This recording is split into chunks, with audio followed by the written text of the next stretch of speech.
Hello YouTube family, welcome back to my channel Vamika official.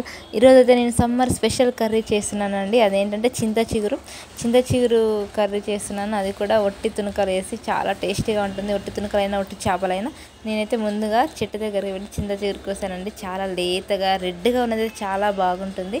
చూడండి ఎంత కోసుకొచ్చానో. నేను ఒక్కదాన్నే కాదు, నేను మా చెల్లి మా తమ్ముడు అందరం వెళ్ళి కోసుకొని వచ్చాము. దీనైతే కడగొద్దండి, కడుక్కోకుండానే అలా పక్కకు పెట్టేయండి. ముందుగా అయితే నేను ఒట్టి తునకలు వేయించుకుంటున్నాను. మటన్ ఒట్టి తునకలు లేదు, ఎండు చేపలు కూడా వేసుకోవచ్చు. అదేంటంటే మెత్తళ్ళు కానీ రొయ్యలు కానీ వేసుకోవచ్చు.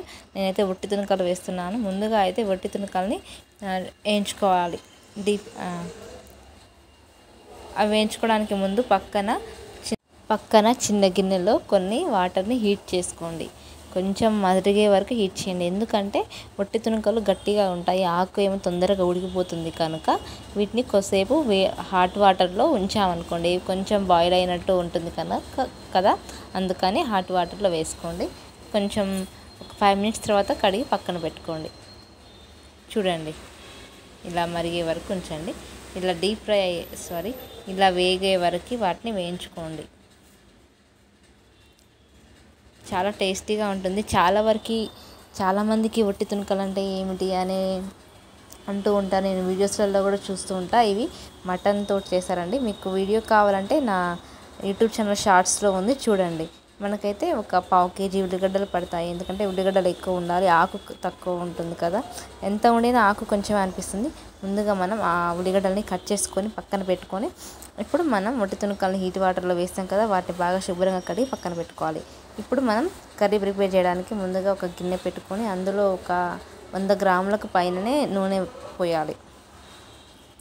ఎందుకు అంటే ఆయిల్ ఎక్కువగా ఉంటేనే టేస్ట్ బాగా వస్తుంది కనుక ఆయిల్ కొంచెం ఎక్కువగా ఉండేటట్టు చూసుకోండి. ఆయిల్ హీట్ అయిన తర్వాత డైరెక్ట్ ఆనియన్సే వేయాలి. ఎలాంటి తాలింపు గింజలు కానీ ఇలాంటివి కూడా వేయకూడదు. అవి వేయడం వల్ల టేస్ట్ అనేది కొంచెం మిస్ అవుతుంది కనుక నేనైతే ఏమీ వేయట్లేదు. లేదు మీకు కావాలి అంటే మీరు వేసుకోవచ్చు, నో ప్రాబ్లం. చూడండి ఇలా ఆయిల్ హీట్ అయిన తర్వాత ఇప్పుడు మనం ఆనియన్స్ వేసుకోవాలి. ఆనియన్స్ కొంచెం మగ్గిన తర్వాత ముందుగా మనం కడిగి పెట్టుకున్న ఒట్టి తునకల్ని ఇప్పుడు ఆనియన్స్లో వేసుకోవాలి. వీటిని బాగా కలిపి ఒక 5 మినిట్స్ వరకు మూత పెట్టి వదిలేయండి. కొంచెం కుక్ అవుతాయి, బాగా మగ్గాలన్నమాట. ఎందుకంటే ఇప్పుడే మంచిగా మగ్గనివ్వాలి. లేదు అంటే ఆకు వేసిన తర్వాత మగ్గాలి అంటే మగ్గలేదు. ఎందుకంటే ఆకు తొందరగా ఉడుకుతుంది కదా, అందువల్ల ముందుగా వీటిని బాగా ఫ్రై అవ్వనివ్వండి. ఇప్పుడు కొంచెం పసుపు వేసుకుందాం. పసుపు ఇది కొట్టించిన పసుపు కనుక కొంచెం కలర్ తక్కువగా ఉంటుందని మేము ఎక్కువ వేసాము. లేదు కొన్న పసుపు అంటే తక్కువ వేసినా కొంచెం కలర్ ఎక్కువగా అవుపిస్తుంది. ఎందుకు చెప్తున్నానంటే నేను తర్వాత మళ్ళీ కొంచెం పసుపు వేసాను, అందువలన చెప్తున్నాను అనమాట.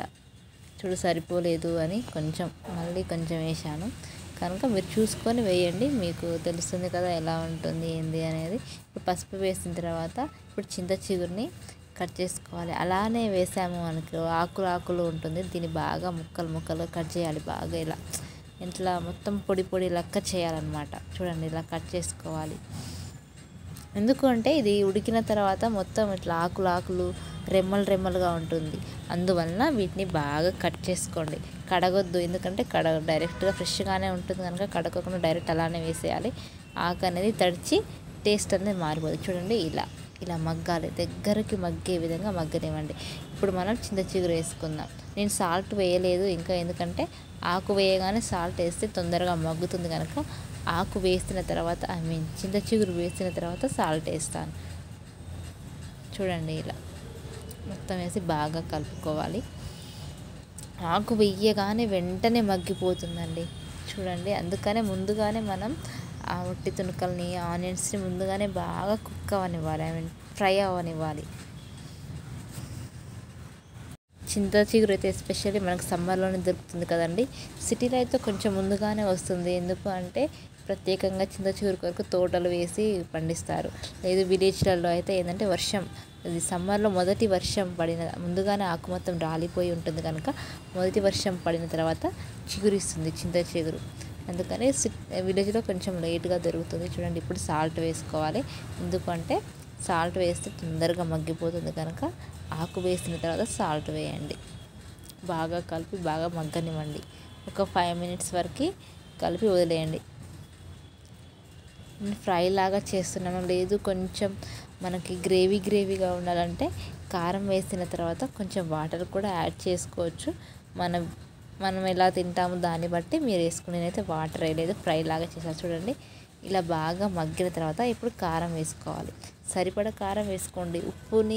ఉప్పు కారంలో ఎంత ఉంది ఏంది అని చూసి మీరు ఉప్పు యాడ్ చేసుకోవాలా లేదా అని చూసినాకనే మీరు సరిపడా కారం వేసుకోండి. ఉప్పు కూడా అలాగే వేసుకోండి. చూడండి ఇలా బాగా మగ్గాలి.